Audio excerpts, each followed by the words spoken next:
Hi everyone, welcome to my channel. I hope you are doing great today. It is rainy here in North Carolina. We are getting the band of storms that ripped through Texas today, and so my plans that I had for my gardening have gone out the window. Never fear. We are going to actually go around and look at some of my favorite trees in spring. The spring blooming trees that are so pretty, like the cherry and the red bud and let's see, the purple leaf plum. First, I want you to notice I am wearing my new t-shirt.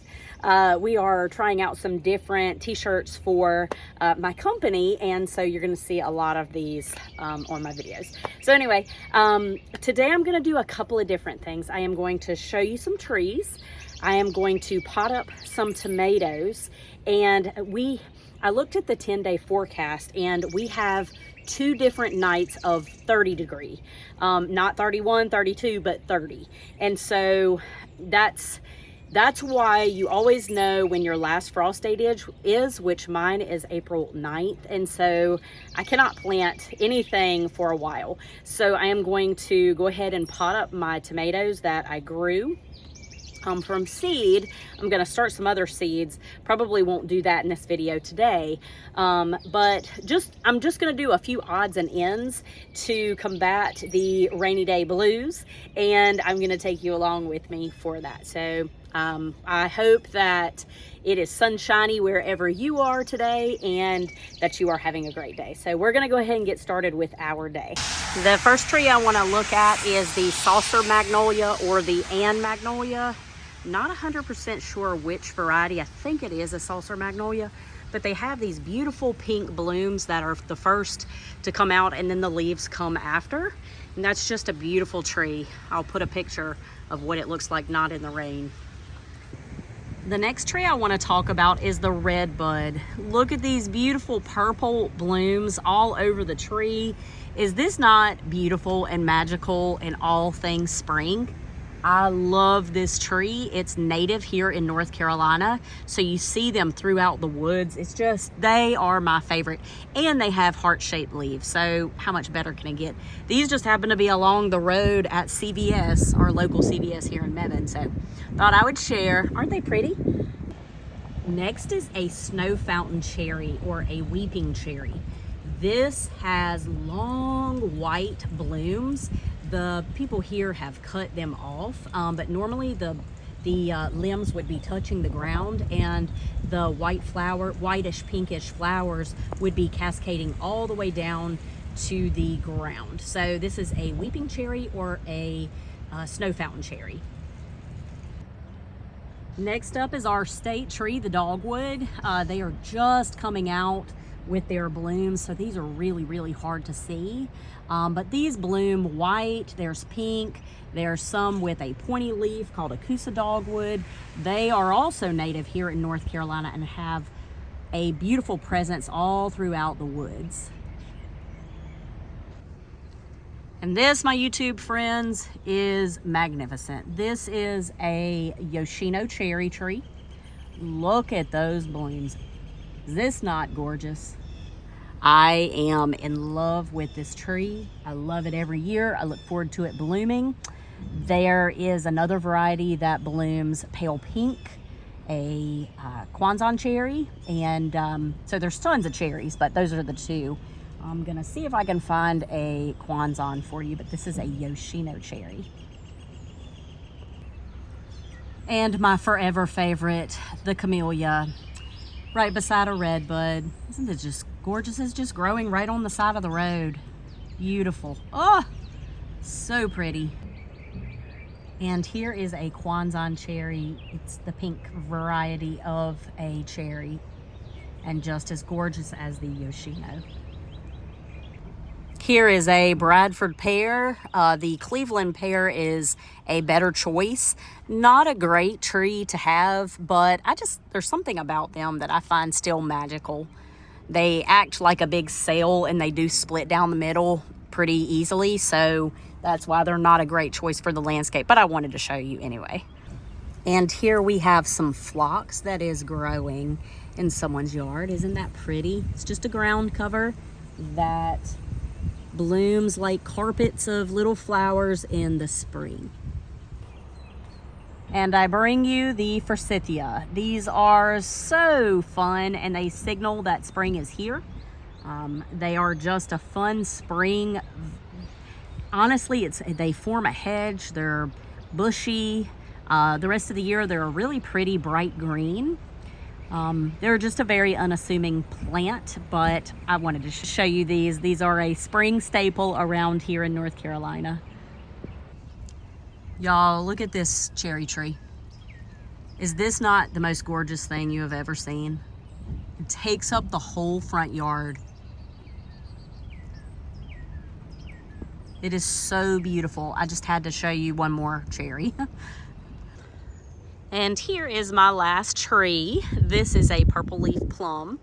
This is in my front yard and it is so beautiful as it comes out. It's got pale pink flowers all over it and just gorgeous. It's a little bit past its blooming time. And so I just have the plum colored leaves on here, but I wanted to add this to the list because it's so pretty and one of my favorites. I am ready to pot up my tomatoes and my peppers that I grew from seed. These are the California Wonder Botanical Interest red and green peppers. And then I have my Roma tomatoes. And then I have my daughter's, she did a little experiment on these back ones. These tomatoes are like Velcro. So across the front here, we have the actual peppers that she grew from the seeds from inside the little mini bell peppers. She loves those so much. She eats them every day. And so someone said that we could not grow them from seed and actually get the peppers on the fruit on the vine. And so we're doing this as an experiment. We have 6 of these plants. These are those. And then we have tomatoes. And then the rest are the California Wonder. So I have, I charted it in my journal. I'm a big proponent of having a gardening journal. I keep everything in here. I lay out my garden in this, and I'll do the same this year. I had the little peat pots, but I could not find them now that I'm a little bit later than the mass of going in buying all the seed supplies at my local box store. And so I decided to just get these styrofoam cups. They're not going to be in the cups, but maybe, let's see, 2.5 weeks. So all I need is to get them out of this little cell tray and into something bigger so their roots can continue to stretch out. So that's why I'm doing this. I have pre-moistened potting soil in this big bucket. I prefer to dump a big bag in and then stir it, wetting it and then stirring it. I just find it's so much easier to do it this way. And then I need to go get a Sharpie so that I can mark my cup. So I'm just going to go ahead and do the tomatoes now, and then I can mark those when I'm done. So I am going to go ahead and get started.